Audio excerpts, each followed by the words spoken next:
police and state terror are confronted with is that there's this always tactic of putting the families in our community on the defensive. The way they describe them. And first, they come up with, they murder somebody, and then they put mugshots up to say, well, they had a record, as if they gave it to themselves. Somebody gave them a record. And then they say that there's something wrong with the children, or there's something wrong with the parents. They didn't have good parenting, or the children were bad, that they had some kind of record. So we're talking about two of the children were 15 and the other was 16 years old. And they want to characterize them as criminals. And then there's our response too often is try to prove that we were really not criminals.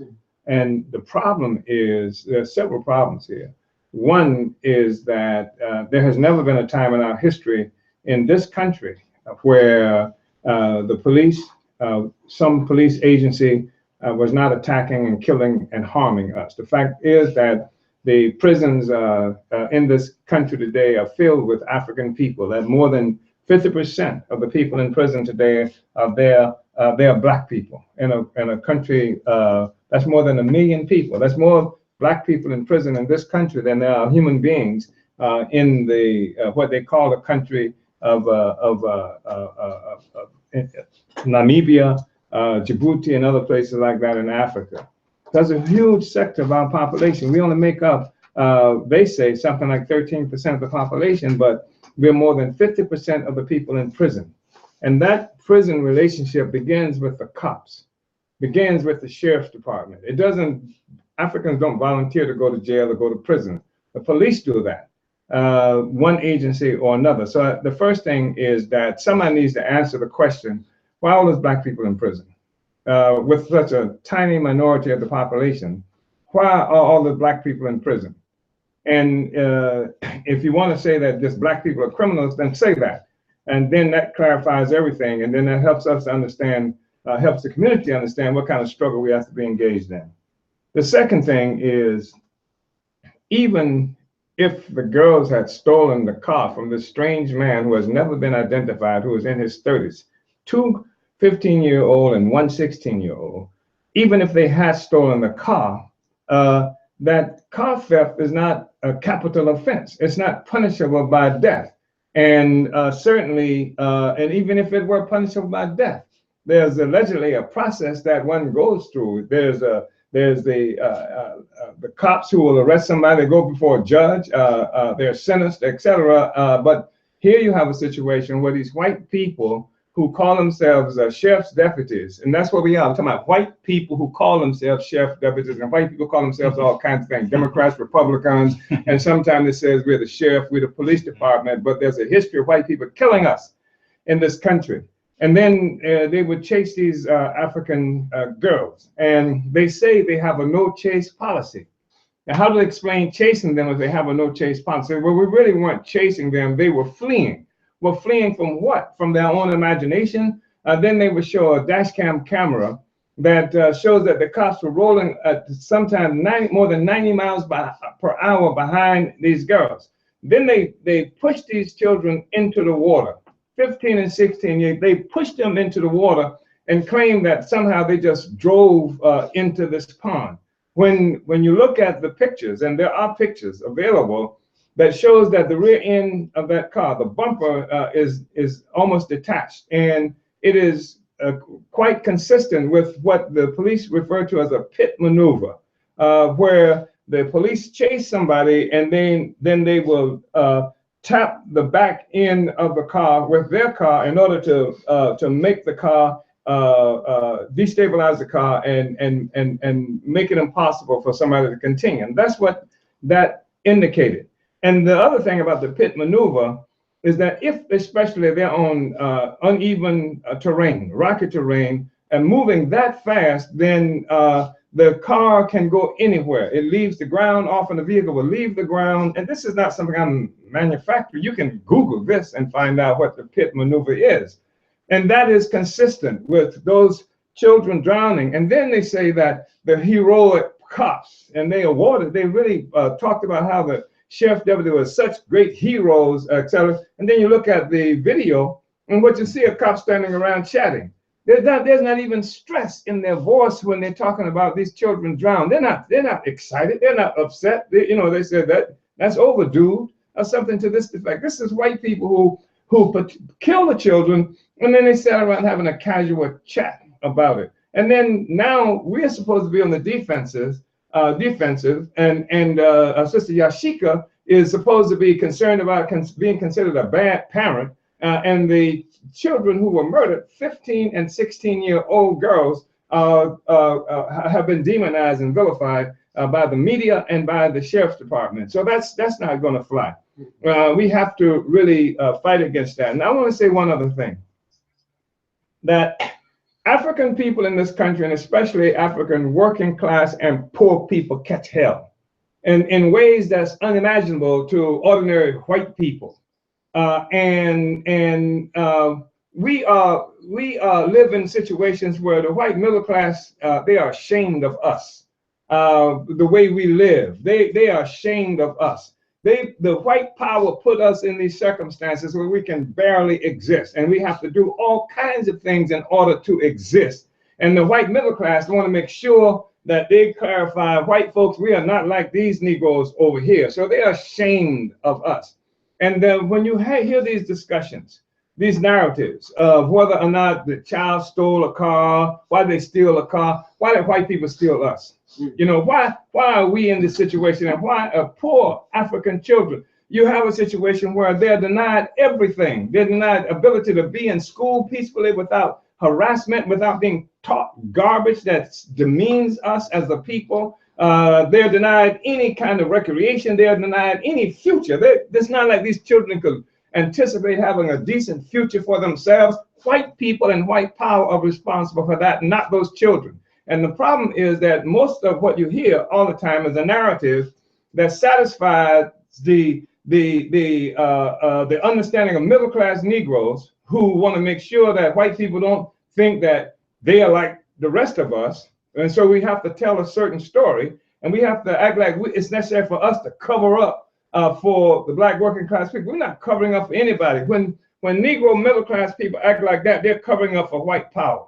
Because if a child, a 15, 16-year-old stole a car, living in dire poverty and what have you, that's been imposed on them from the outside, who can't even see a future living as black people in America, then America is responsible for it and not those children. And I'm not going to stand here apologizing for those children. And those Negroes, when they act like they're apologizing for the children, what they're really doing is apologizing for white power. They're apologizing for the sheriff that murdered those children. So we up in a real serious struggle here, because this is a black working class woman, who has done all kinds of stuff to try to survive and take care of her children, her family. We're not ashamed of surviving. We're not ashamed of what we've had to do in order to survive. And Sister Yashica will be embraced by the Uhuru movement and everybody that we can win around this world, because she is the victim, not the sheriff's department. And then they talk about, I want to just say this other thing, because they like to hold up the sheriffs and cops as these great heroes, these heroic forces that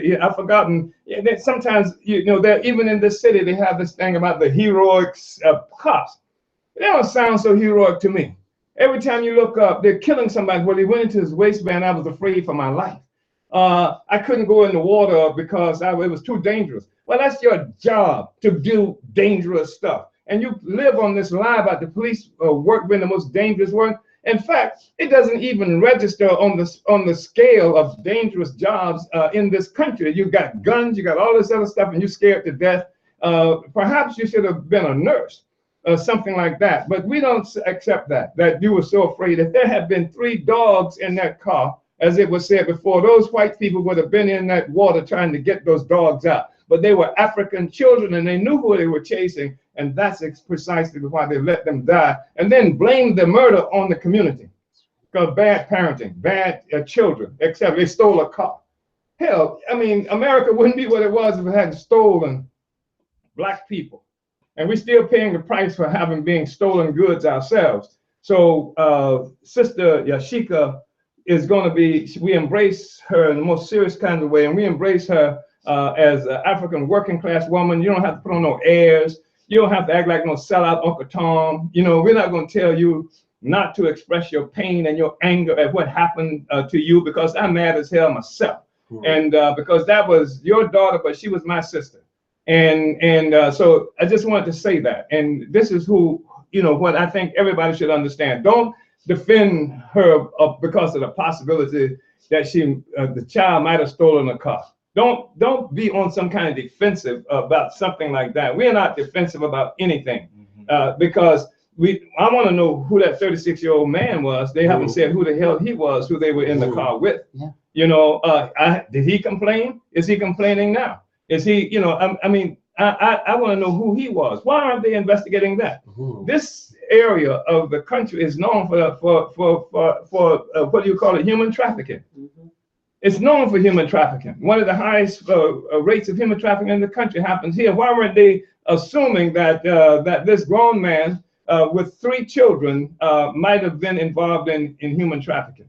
So I'm just saying that we're not taking this rap and we're not handling it this way. And Sister Yashica will never be alone, and she doesn't have to apologize for a damn thing. And we don't have to apologize for those dead children. In fact, one of the sheriff's officers who was there on the scene some years ago was involved in a homicide of a teenage black boy who also was drowned to death. Why aren't anybody, and why Skaggs is his name? Why aren't somebody asking questions? Why isn't somebody asking questions about that? So we're not taking this route, and it's going to be a fight, tooth and nail, down to the end, and we're going to be working with Sister Yashica all down the line. Uhuru. Sister Yashica, how did you find out about the situation? The police came to my job, and it was like maybe 10 of them. And they was asking me questions like, how many kids do you have? Where your kids go to school at? Where your kids in daycare at? What are your kids' names? And all the while I'm thinking, okay, someone must have called Child Protective Services about, I don't know what, but that's the only thing I could think of with questions like that. Now, once they say we give our condolences or, you know, we need to, you know, talk to you, tell you something, you know, very serious, they just came at me with all these threatening questions. So I got defensive. I'm like, what's going on? You need to tell me why y'all need this information. And then he was like, well, describe your daughter. And I'm like, why do I need to describe my daughter? What's going on? That's what you need to be telling me. And he was like, well, does she have a tattoo? So does she have any piercings? Does she have any markings on her body? So I was like, well, she has my name on her tattooed on her leg, and on her arm she has my son's name. And then it was like, well, we need to tell you that she's dead. But we never chased them. Not once did we chase them. We got behind them and we followed them, is all they kept telling me. Wow. You see the importance of Africa Live. You see the importance of us having our own media. This is eye opening. This can't happen. This can't continue to happen. That is, I don't even know what to say to that. Well, what I want to say is that there is an attempt being made to isolate the sister. Sometimes it's an attempt by certain sectors of the African community for their own benefit. There is a sector that intends to, if they can, they intend to profit from this loss. We have one example of a Negro County commissioner. His name is Kenneth Welch, a Negro who goes out to the pond at night, he says, and video himself, he says, wearing wading boots where he's walking in the water because he had to find out for himself exactly what happens. And he says, I'm up in water up to my ankles, and that and I'm afraid, or something to that effect. And I can see how the police didn't go in to get the children. Now, you know, he's an apology for the white man, for the sheriff. I've known this guy and his family for generations, and I won't even go into that because they'll have to play the dozen. But the fact is that this guy, we've never seen him investigating anything that supports black people. And now he's going, when we accuse the sheriff of the murder that they committed, he's going to go out there and try to offer a defense for the sheriff department for against the charges of the murder of these 3 girls. He's defending the sheriff's department. They're well armed. They got the media. They got everything backing them up, a court system, etc. This child has nothing, and she's lost her daughter, and so he's doing that. Then we have a situation where we had a press conference and invited a lot of people to participate in the press conference. All these organizations that say that they work for the interests of African people were supposed to be here. And then the NAACP's name was inadvertently put there because we were told by people that the NAACP was going to be here. But the NAACP doesn't show up. And then we get a letter from the NAACP's lawyer saying that you cannot use the NAACP. This is a cease and desist letter. Yes. That you cannot use the name of the NAACP. You can't write NAACP. You can't say NAACP, et cetera, et cetera, et cetera. So it looks like Black people are being denied the right to say NAACP, and I'm thankful for that because we've been saying NAACP for too long, and it hasn't helped us at all. And so you got the NAACP that comes out to make sure and tells the media that they have nothing to do with this. Then you've got groups that said they were the Black Lives Matter, the Dream Defenders, etc. Initially said they were, and these are people we've known as Black Lives Matter from time to time, and now they put out a message that they got nothing to do with it, that they would put out their own statement that it had nothing to do with the press conference because it seems they were concerned that we were charging the police with murder. And some of them wanted to say that they'd rather call it negligence. And how do you neglectly follow somebody at 90-some-odd miles per hour, no chase policy? And how do you negligently use a pit mover to push somebody in the water, and then negligently come out and lie, and then say that the parents and the children are the ones who are responsible? So this is the kind of stuff that this sister has to deal with, and our community has to deal with, and that's what I'm talking about. You got them Black middle class that's out there who are ashamed of us. In fact, there are some people even suggested that the sister who's supposed to be defending her needed to have speech therapy. I mean, it's the most ridiculous, asinine, petty bourgeois, middle class, Negro kind of stuff. They work on the other side, and that's the kind of stuff she's up against, but she doesn't have to be because our community will support her because most of us are working class people. We are not, those big shots who are too significant or too important to have a relationship with our community. I wanted to say those things. And Sister Yashica is going to be with us at African Liberation Day on May 21st at Howard University. And, I'm hoping everybody will mobilize and get there because she's going to be speaking. We're not going to let this story die. And we're not going to let our enemies control the narrative here. They need to meet this sister. And she hasn't even told half the kind of stuff that she's had to go through, even to be where she is, even to take care of her children. She had 5 children, and she's taking care of those children by herself under the worst kinds of circumstances. And so she is our soldier, our sister, and just a incredibly strong African woman who deserves all the support from our community. Uhuru, I just wanted to ask, what was your relationship with the other 2 girls? They were like my daughters. Lanaya I had known for almost 2 years. She would come and stay the night. She would take showers and eat and come into that. She never even had to knock on the door. That's how welcome she was in my home. But she just would walk in anytime she came over. She would go, when she was hungry, she would go in the kitchen and fix her something to eat. She never had to ask for anything. And Ashanti was the same with Ashanti. I know her for a couple of months, but it was the same way. She would come in and, all of them called me mom. Of course, my daughter, but the other 2 always called me mom. And, when they go out to the stores or whatever, we always ask, did I want anything or did I need anything? They were always willing to help.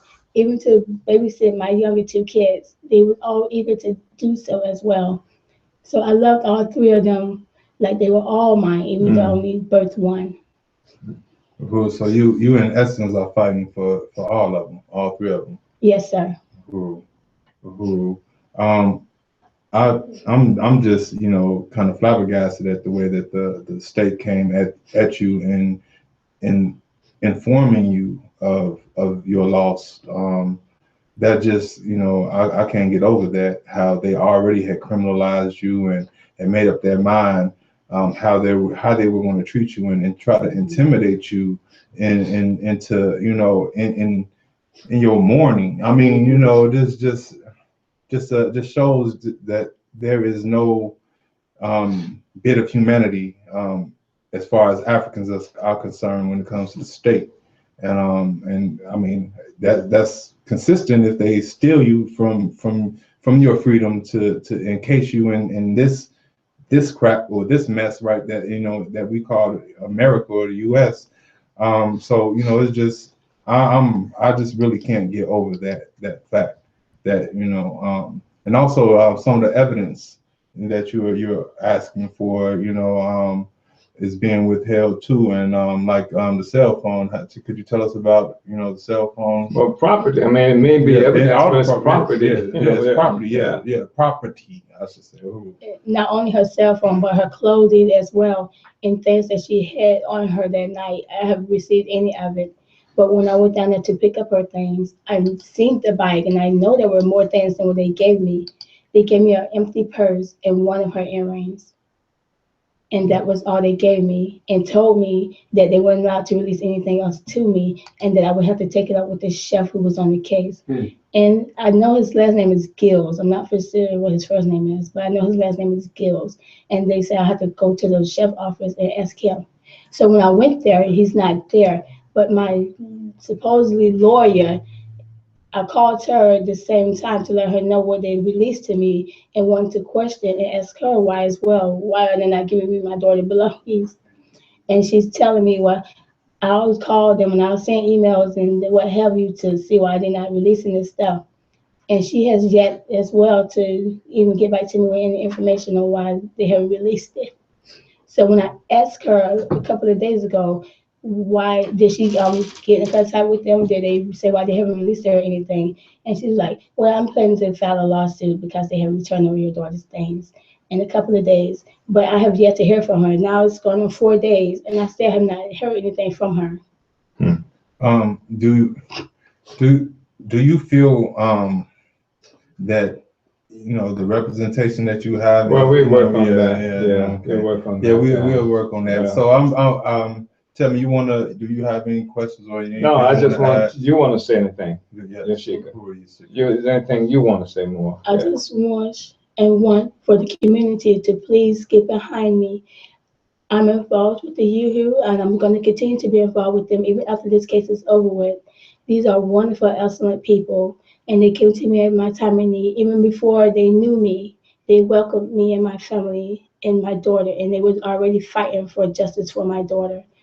And so I thank them, and I just want everyone out there to know that I'm not going down without a fight. There is no way in hell, and excuse my French, that I'm going to let these people get away with taking 3 lives, innocent girls who had futures, who had plans to be young ladies. My daughter was planning to be a pediatrician. She was trying to get back in school. She loved babies, and that's what she wanted to do. And you took that from her, and you have no right to take anything, and no right at all. In your job description, it does not say we take.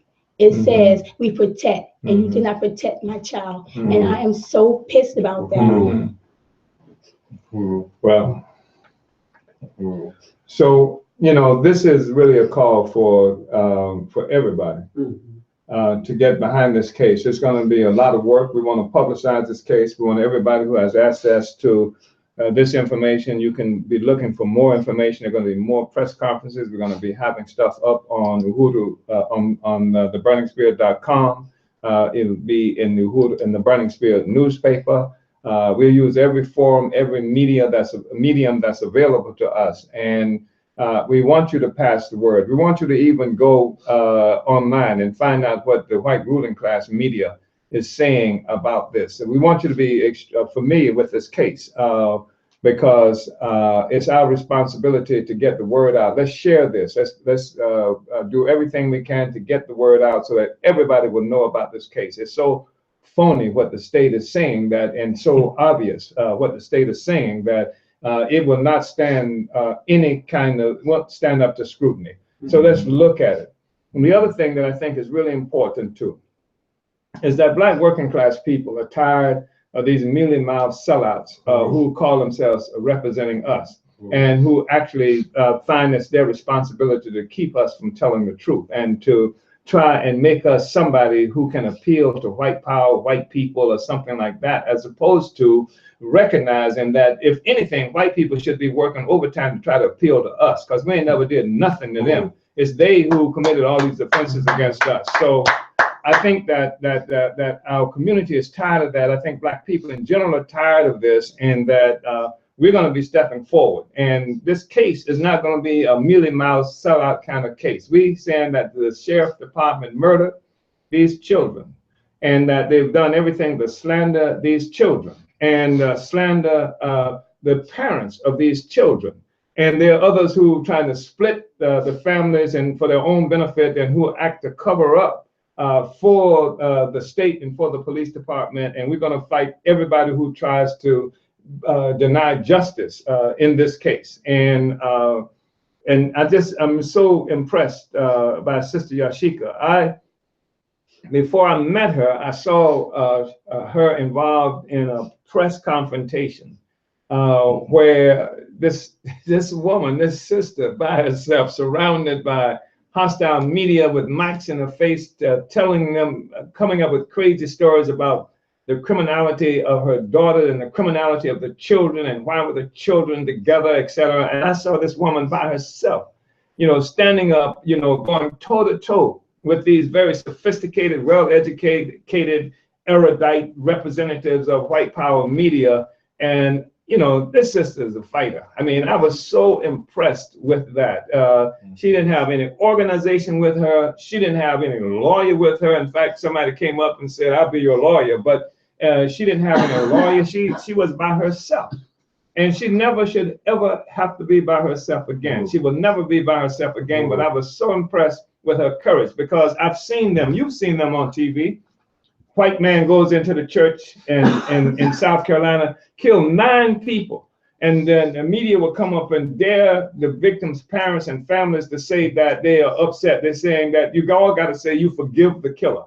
I've seen them say when Africans murdered by the police, you force them to say that, well, I don't hate anybody. I've seen Sharpton do it with the family members of Grayson, of Eric Garner, have the sisters and the wife, come up and say that, in fact, Sharpton had them go to the funeral of a cop who had got killed after that. That's what they had to do. You don't have to do any of that stuff.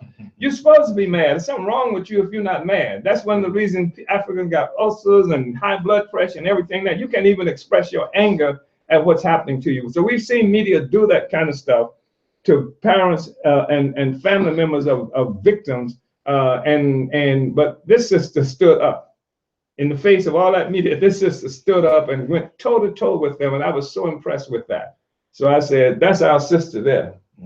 Somebody said, "You were in the process of becoming a sister." I said, "You're already a sister."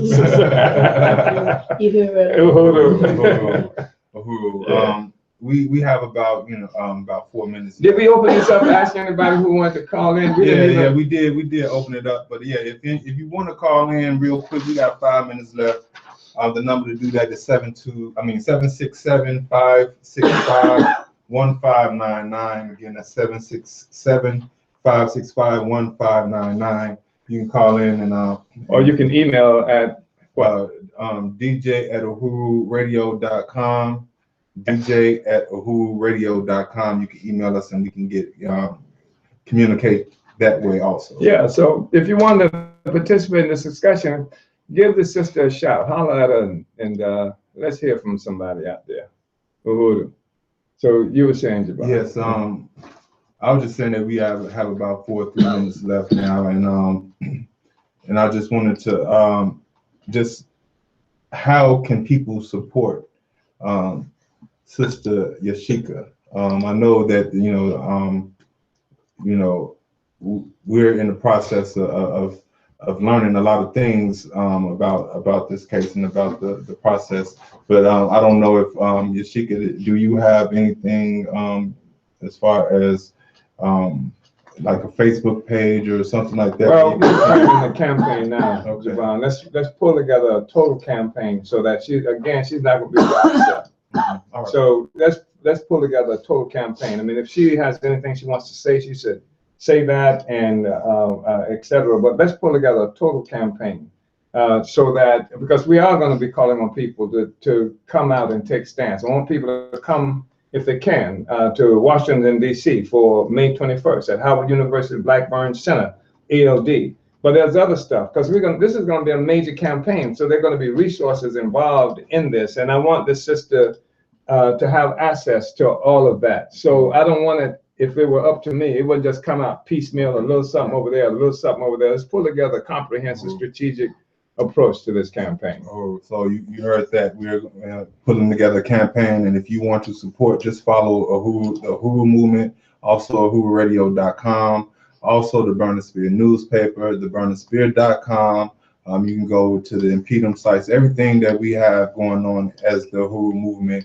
This case, Yashica, will be highlighted. You know, this will be highlighted because we're not going to lose this one. They can't keep killing us. So just wanted to say that. And we have a phone call. So let's call Uhuru. Please state your name and where you're calling from, please. Uhuru Pierre Jean, calling from Pembroke Pines, Florida. Uhuru, how are you? Hey, I'm doing great, and I do want to, commend Yashica Clemons for coming on the air and sharing your account of what's happening. I mean, you standing there, like I've seen you in the other interviews, and you give me strength. And I just want to thank you, sister. As a comrade here with the Uhuru movement, we will fight for you. And everybody here watching, we do stand and unite with you. I just want you to know that. All right. Thank you. It's really a tragedy, and my heart goes out to you and all the other mothers. Uhuru, thank you, Pierre. Uhuru, are there any other calls? Anybody else? No.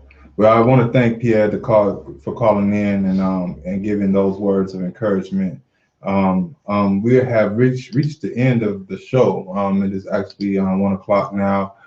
So the next live show we'll be having is next week, same time, 11 a.m. Eastern on uhururadio.com. I'm Javon G with Chairman Omali Satella and also Yashica Clemons. And we'll see you next week. Uhuru. Uhuru.